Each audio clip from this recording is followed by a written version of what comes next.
सभी छात्र छात्राओं को मेरा नमस्कार। तो प्यारे बच्चों, पहले वाली वीडियो में हमने ध्वनि कविता को समझा, उसका भाव समझा, उसका अर्थ समझा कि ध्वनि कविता के माध्यम से कवि क्या कहना चाहता है। तो कविता आप समझ गए होंगे अच्छी तरीके से। आइए आज हम करते हैं ध्वनि कविता के प्रश्न अभ्यास, यानी कि प्रश्न और उत्तर। तो हमारा पहला प्रश्न जो आपको स्क्रीन पर दिखाई दे रहा है प्यारे बच्चों, आइए हम इसका प्रश्न पढ़ते हैं और उसका उत्तर क्या हो सकता है वो देख लेते हैं कि कवि को ऐसा विश्वास क्यों है कि उसका अंत अभी नहीं होगा। तो इसका उत्तर है प्यारे बच्चों कि कवि को ऐसा विश्वास इसलिए है क्योंकि अभी उसके मन में नया जोश व उमंग है। अभी उसे काफ़ी नवीन यानी नए कार्य करने हैं। वह युवा पीढ़ी को आलस्य की दशा से उबारना चाहते हैं। तो इसलिए कवि कहता है कि अभी मेरा अंत नहीं होगा, जीवन में उसे बहुत कुछ करना है। और जो नई हमारी पीढ़ी है, आप हैं बच्चों, तो कभी भी निराशा से ना भरें। तो कवि की कोशिश यही है कि कुछ ना कुछ नया करना है, जिससे हमारी आने वाली पीढ़ी, जो आने वाले बच्चे हैं, जनरेशन है, उसमें आलस्य ना रहे, वो हमेशा पॉजिटिव रहे। तो बढ़ते हैं दूसरे प्रश्न की तरफ।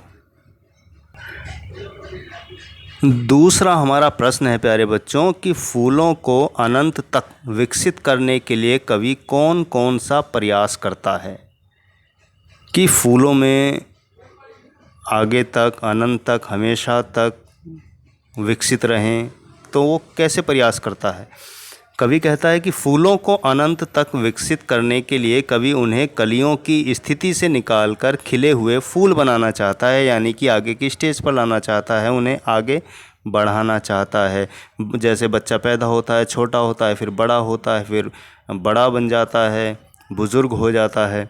कवि का मानना है कि उसके जीवन में वसंत आया हुआ है, यानी खुशियाँ आई हुई हैं, हरियाली आई हुई है, उमंग आई हुई है, आया हुआ है, जोश है।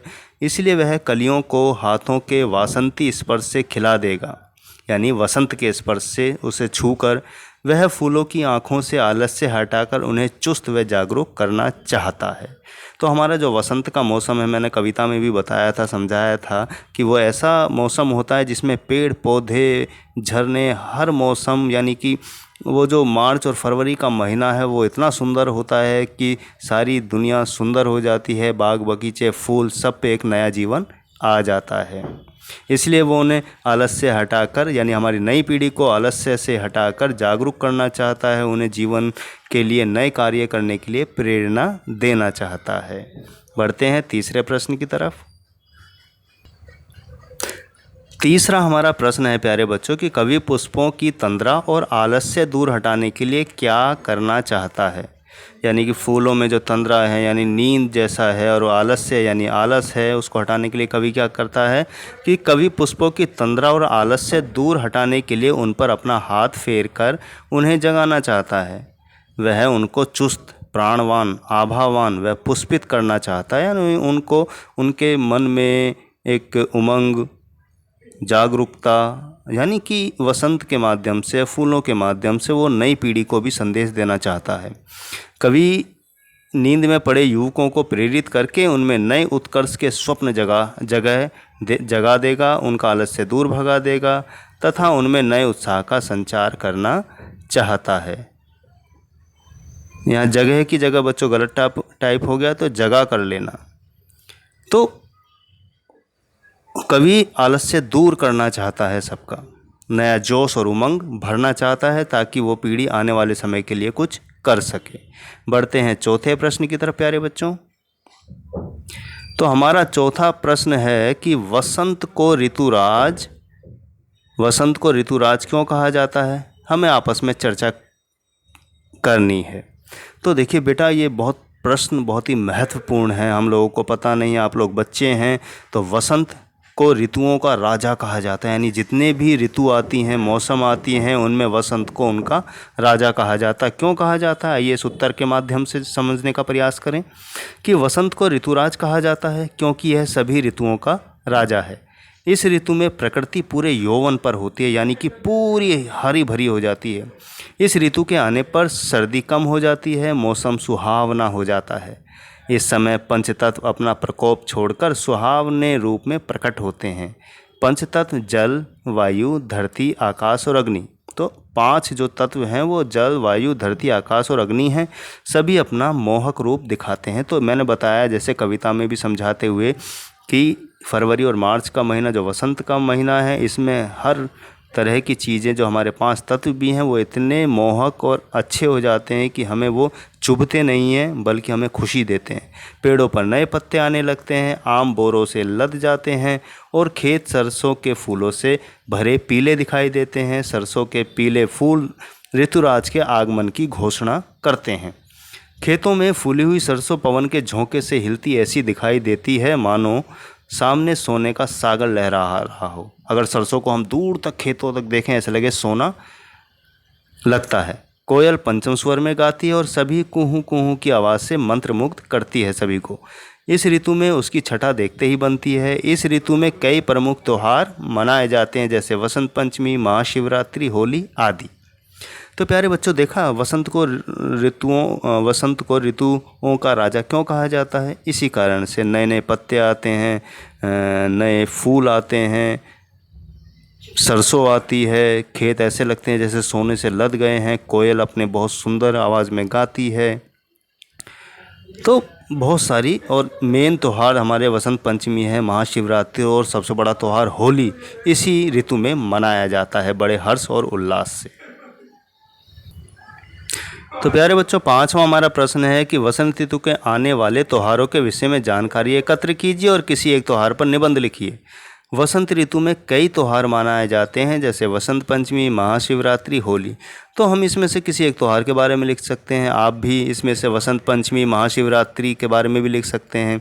तो संक्षिप्त रूप में हम होली के बारे में देख लेते हैं कि हमारा देश भारत विश्व का अकेला ऐसा अनूठा देश है जहाँ पूरे साल कोई ना कोई त्यौहार मनाया जाता है। रंगों का त्यौहार होली हिंदुओं का प्रसिद्ध त्यौहार है जो फाल्गुन मास की पूर्णिमा को मनाया जाता है। यह त्यौहार रंग व उमंग अनुपम त्यौहार है। जब वसंत अपने पूरे यौवन यानी कि खिलने पर आता है, सर्दी को विदा देने और गर्मी का स्वागत करने के लिए इसे मनाया जाता है। संस्कृत साहित्य में इस त्यौहार को मदनोत्सव के नाम से भी पुकारा जाता है। तो होली का त्यौहार केवल रंगों का त्यौहार नहीं है, इसके साथ बहुत सारी चीज़ें, हमारी संस्कृति, हमारा कल्चर जुड़ा हुआ है। बढ़ते हैं अगले प्रश्न की तरफ।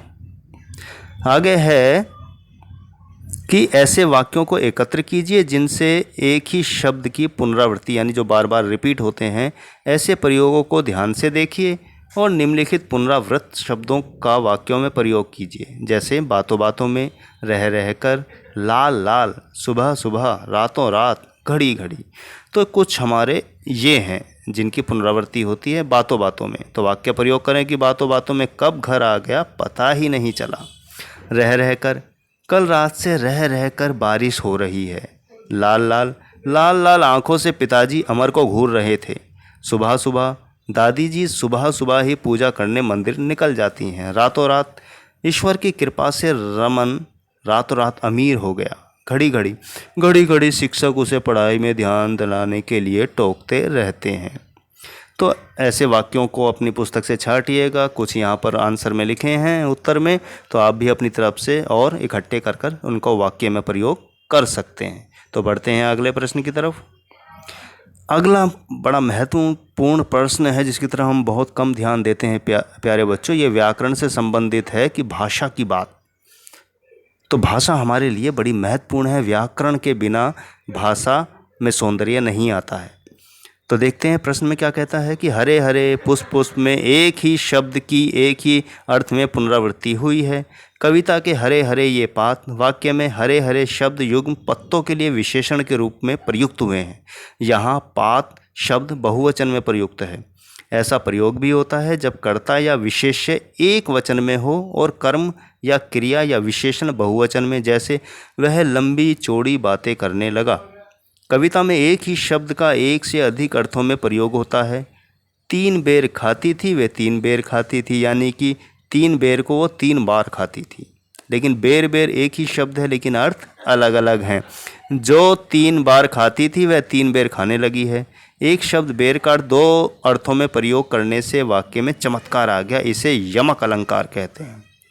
तो प्यारे बच्चों, यमक अलंकार की ये परिभाषा है कि समान शब्द होने पर लेकिन अर्थ अलग अलग हों, तो वहाँ पर हमारा यमक अलंकार होता है। 9वीं कक्षा में जब आप जाएंगे तो अलंकार को और विस्तृत यानी कि बड़े रूप में आप पढ़ेंगे। कभी कभी उच्चारण की समानता से शब्दों की पुनरावृत्ति का आभास होता है, जबकि दोनों दो प्रकार के शब्द हैं, जैसे मन का और मन का यानी मोती। तो हमने यहाँ भाषा की बात में अलंकार को भी जाना, यानी कि यमक अलंकार को जाना। तो उम्मीद है प्यारे बच्चों, ध्वनि पाठ के जो प्रश्न उत्तर हैं वो आपकी समझ आ गए होंगे। फिर भी कोई किसी प्रकार के मतलब प्रश्न में आपको कोई परेशानी आती है तो आप कमेंट बॉक्स में लिखकर पूछ सकते हैं। इसी के साथ मैं लेता हूँ विदा और मिलता हूँ फिर एक नए पाठ के प्रश्न उत्तर या कविता को लेकर, पाठ को लेकर या वर्कशीट को लेकर। तो अब तक के लिए अलविदा। अपना ध्यान रखें, मास्क लगाकर बाहर निकलें, बेवजह घर से बाहर ना जाएं।